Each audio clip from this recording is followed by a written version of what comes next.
அஸ்ஸலாமு அலைக்கும் வரஹ்மத்துல்லாஹி வபரகாத்துஹு. தினமும் ஒரு ஹதீஸ்.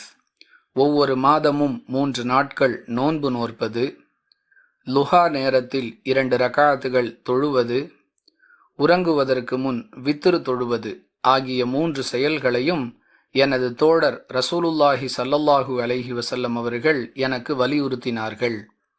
அறிவிப்பவர் அபூ ஹுரைரா ரலியல்லாஹு அன்ஹு. நூல் புகாரி, ஹதீஸ் எண் 1981.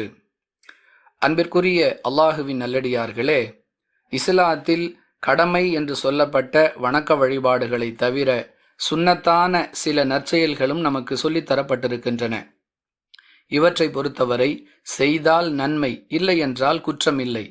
அந்த வரிசையில் மாதந்தோறும் நோற்க வேண்டிய 3 நோன்புகள், குறைந்தபட்ச அளவான 2 ரகாத்துகள் லுஹா தொழுகை, படுக்கைக்கு செல்வதற்கு முன் தொழ வேண்டிய வித்ர், அதாவது இரவின் கடைசி தொழுகையாக ஆக்கிக் கொள்ள வேண்டிய வித்ர் ஆகியவற்றை பற்றி ரசூலுல்லாஹி ஸல்லல்லாஹு அலைஹி வஸல்லம் அவர்கள் வலியுறுத்தி ஆர்வமூட்டி இருக்கிறார்கள் என்பதிலிருந்து நன்மையை பெற விரும்பக்கூடிய ஒவ்வொருவரும் இவற்றில் கவனம் செலுத்த வேண்டும் என்பது இந்த ஹதீஸ் நமக்கு சொல்லக்கூடிய பாடம்.